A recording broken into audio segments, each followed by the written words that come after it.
Surprise, surprise. The Audible is on the air. And where are we today, Joe? We are in the studio. We are on YouTube today. Oh. No Facebook, no Periscope, although we'll be on Facebook on a rebroadcast, I guess, later today or tomorrow. But right now, this is our first venture onto onto YouTube.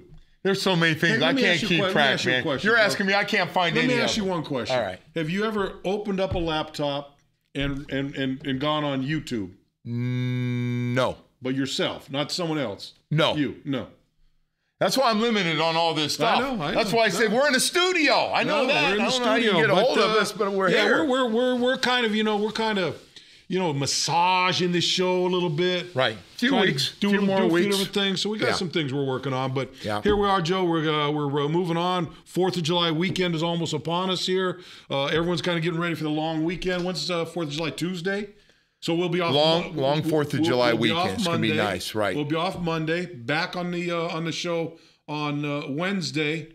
And but for now, it's just everyone's out of town. Everyone's trying to stay in shape. Right. And it's funny. I see more and more little tidbits of guys working out and doing stuff out there. I just had this morning. We were talking about this. All the specialty trainers for every position. For guys that need, they're specialists in everything, Bo. Yeah. We were talking about Xavier Howard and hip and movement cornerback coaches now that work with guys, trainers that work with guys to open better and come out of your break and stay in shape. So I'm sure these coaches love the fact that these guys have them. We have some of the best right here in South Florida, so these guys can stay in really good shape. Well, how about this? I was just reading an article this morning about Von Miller. Von Miller is running a pass rushing. Not a camp, just guys that want to come in. Got Khalil Mack is there with him. Wow. I forget, he's probably got about 8 or 9 guys. DeMarcus Ware is there. DeMarcus Ware's retired, but I guess he's there helping Still pretty darn good at the end of his career. Other guys out there, so they've got a bunch of good guys out there. And he just did hey, come on, guys, let's get together. Let's all talk about what we do, what works, what doesn't work. And it's amazing. It's really amazing how the league, Joe. When we played, we used to know a lot of other guys, but you never did those kind of things, right? Never had trainers like that. Never made enough money to be able to afford a trainer because they got to pay for some of these guys. But, Bo, you go to parks now, you got 12, 13, 14-year-old kids. There's a quarterback coach who will have 5 or 6 kids dropping back, and then you'll look at receivers and big guys doing drills. Yeah. It's a different game now, especially down here in South Florida. The 7-on-7 stuff for high school is out of control. I wonder if it's the same, Joe, around the country, because I know 7-on-7 has really gotten huge. Big. Now, I remember doing 7-on-7 when I was going to junior college in San Jose in the Bay Area. We had a little passing league in the summertime. Played Cal, San Jose State, and some of those Stanford would come over, and we'd do those passing leagues. But now, high school down here, these 7-on-7s have become a major, major deal for them. Yeah, they are. And, heck, it's in the newspaper when somebody wins. Miramar takes down Carroll City High School in the finals of the Dolphins 7-on-7. That stuff's like, wow, 7-on-7's become a story now. And you're right, Bo, because I remember my first year at Cal. One of my first weeks ago, we're going down to San Jose State. Drive down with us. We got 7-on-7. Some of the junior colleges, San Jose State, where there's a ton of different schools in there. I used to love those. Those were great. They were fun. They were great. Fun, no doubt about it. But anyway, so that's kind of going on now with these guys and everyone getting ready. And Joe, before you know it, the rookies will come in on the 20th The veterans will come in on the 26th. They'll start practicing on the 27th of July, and so it's right around the corner. And Joe, these rookies coming in 6 days in advance of the veterans coming in. It's going to be interesting to see what they do or what they can do with those guys. I don't know about getting them in pads. I'm not sure what that. But it's got to be here, the technology, you know, the technical aspect of the technical aspects of when you can practice, when you can hit, when you can't hit. You know, that's a little beyond me right now. How many practices you can actually hit with and what you have. But well, and if you got all the rookies together 6 days early, can they go in pads before the other guy? I don't know. I don't think he'll do a lot with him, but I think a lot of it's going to be knowing your assignments. Yeah. You know, but we keep saying this. By the time August rolls around, you're a young guy. You should have a pretty good idea what your job is, so you can really let it go physically and not think about things so much. Especially now, Joe. I mean, you remember when you got drafted. I remember when I got drafted. You come for a mini camp. You get this. Here's your playbook. You get about 4 pages of the basic plays. Take that home with you. And then you show up in July for training camp, and all of a sudden now you get the notebook. The big and stuff. You're like, wow, I'm just swimming around here. I don't know what the shit's going on. No, you're slow as hell. You're thinking about it. Hey, is that the right route? We told you the guy's blitzing. Break it off. I remember when I first started. I played linebacker for the first time in my life. First time I ever covered, actually covered in my life when I came to the Dolphins. And we used to have an O coverage or one coverage where if I was a strong side linebacker, I used to have to get out to the O cut, which is about a 12 to 14 yard out pattern, the typical out pattern. I was supposed to get out, sprint out, and be the underneath guy. Cornerback's got him on the deep outside. I have him on the short inside, right? So I'm playing by the numbers. Ball snapped. 1. Is it a run? No. All right, now I start getting and I go, oh shit, I better get going, man. We'd watch the tape at night or the film at night because it wasn't tape back then. God damn it, where are you supposed to be? I'm supposed to be out in the O cup. Well, get here. And he goes, there's nothing keeping you from getting there but air. That's what he used to tell me. He said, there's nothing keeping you from getting there but air. And I'm going, yeah, I get you. And I didn't know what he was saying. Yeah. Get there faster. And so he'd get there another time. He goes, there's nothing keeping you from getting there but air. And so finally one day I said, Coach, after practice, I said, can I ask you a question? He said, yeah. I go, I don't understand what that means. What? He goes, what do you mean you don't understand? You say, there's nothing keeping you from getting there, so get there. And he goes, that's not what I'm saying. He goes, I'm telling you, there's nothing keeping you from getting there but air. So in other words, just the breeze is the only thing. In other words, he means just get your ass out there. Get there quickly. Taking forever. It took me a week to get enough balls to get up and say, hey, Coach, what are you talking about here? It is. There's an adjustment. A lot of times people come out and they watch young guys go, man, they look slow, and he's not catching the ball. And I go, he doesn't know what he's doing, man. He's lost. Well, look. It's not that he all of a sudden got slow from college. He just got a new system. He got so much junk going on in his head right now. He's not sure if he just audibled. He's not sure if now the route changed. He's not sure is there a blitz breakoff. He got demons in his head right now. I remember going out in one of the first practices we could watch last year. Brandon Dowdy's out there, right? Brandon, Florida kid, South Florida guy, went to school at American High School or no, he went to Broward Prep, North Broward Prep. But he's a local guy down there. It's a Dolphin. So you figure, here's a guy, didn't get, or I don't know if they drafted him or they signed him. Seventh round draft pick. Sign him. He's playing for his home team. Comes out to the very first practice, mini camp or OTAs or whatever it was. And I'm sitting up there with all the scribes, and the first ball he throws is high and wide. No, that guy can't play.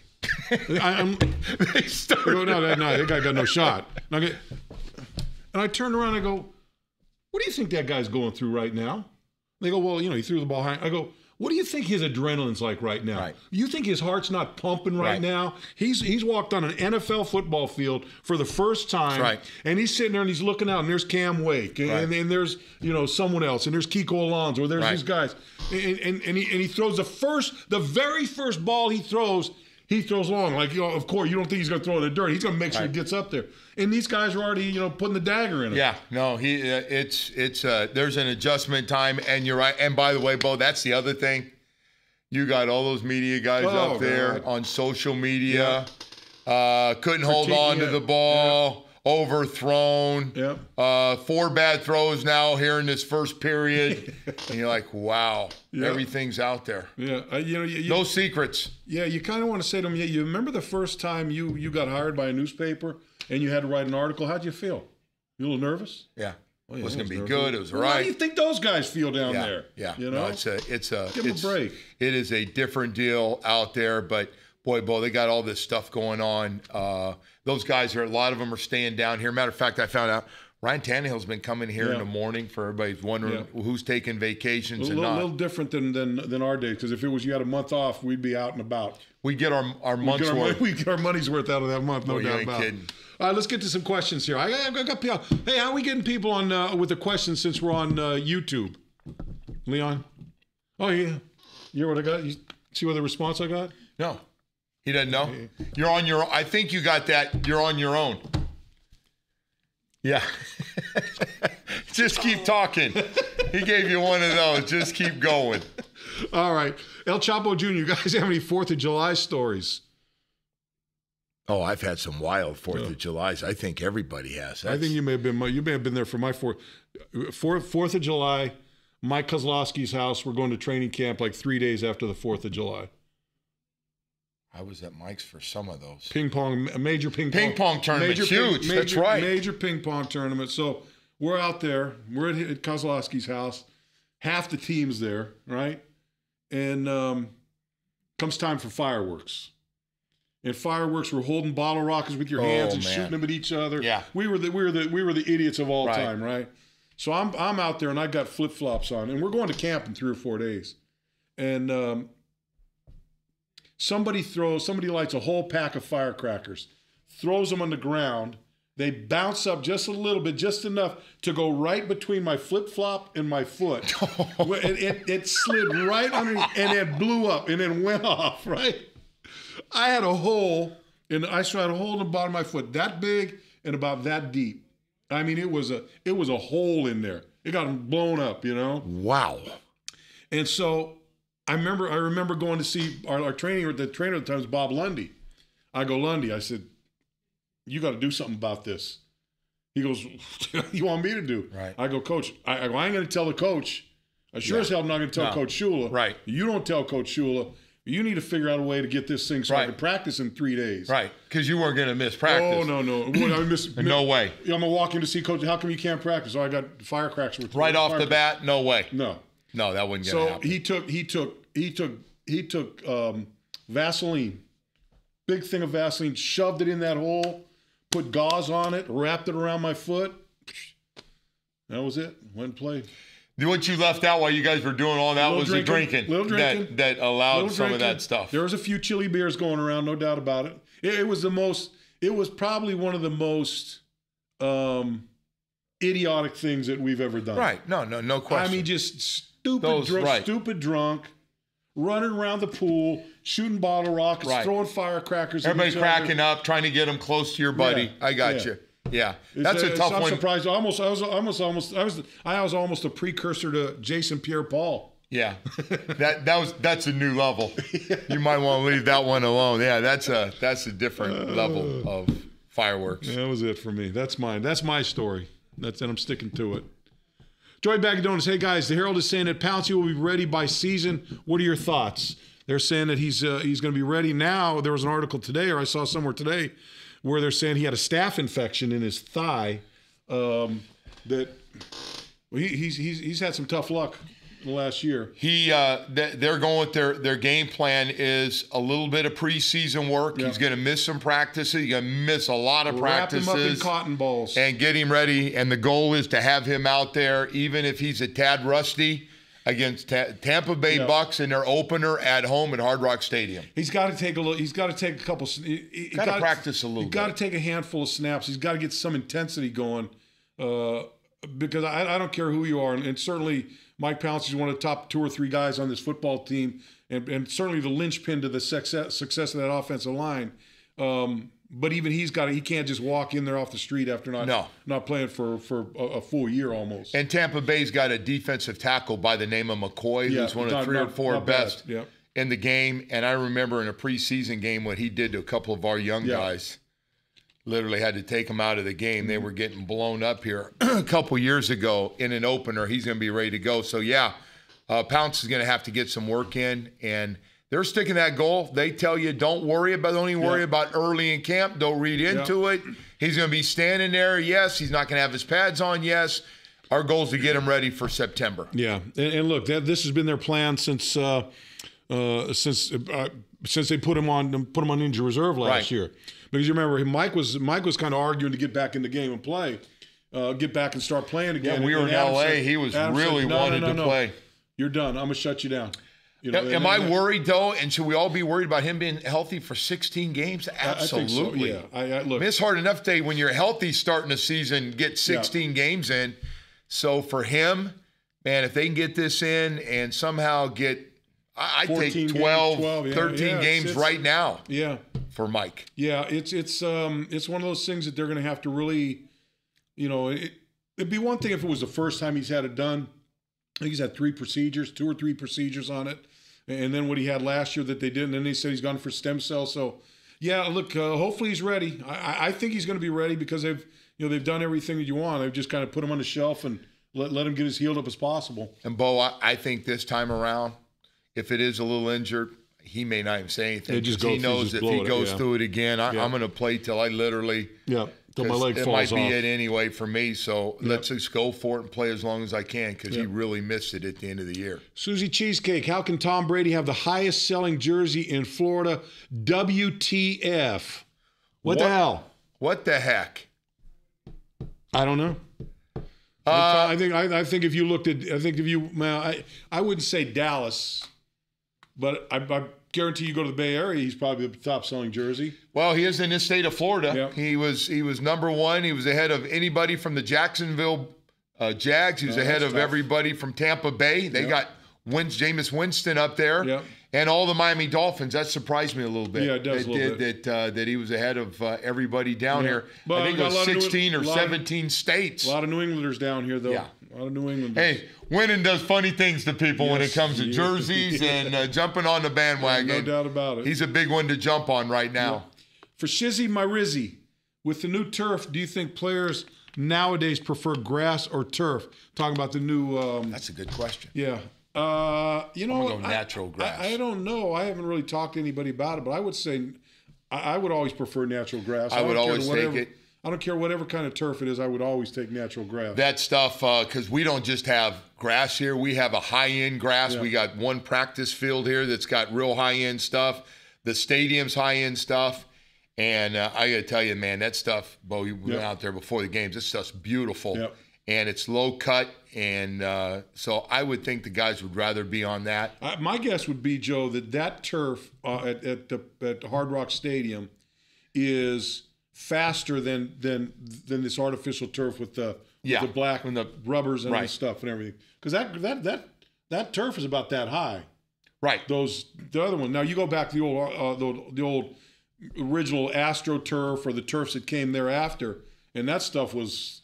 I mean, there was no fuzz on those. On those things and underneath it was cement. Yeah, a little cement, a little something to give you. That was brutal. Reverse Spider-Man. Reverse Spider-Man? All I know is you can't hear through that window, right? I said reverse Spider-Man, and all of a sudden it's like laughing hyenas in there. We're the butt of the joke on this. Yeah, we don't know, you know. That's real funny back there. That's funny. That's good. I think hey, Trey, is there sexual connotations in that? Huh? No. Look at them. No. They're like, Bo, don't go there right now. Yeah. A lot of people get in trouble for that stuff. But they whooped it up pretty good. Oh, yeah, they like reverse Spider-Man. They thought that was pretty funny.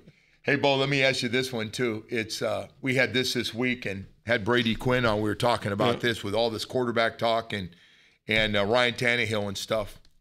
what would be your expectations having these 3 wide receivers back, with the third guy ready to get paid? Jarvis Landry's going to get paid here any day now. This is about as good a group as wide receivers, 1 to 3, we've had since Clayton and Duper. And not to mention a talented group of running backs that can catch the ball out of the backfield. And a running game and all that stuff. And whatever you get out of the tight end. What would be your expectations for Tannehill in touchdown passes if he plays 16 games?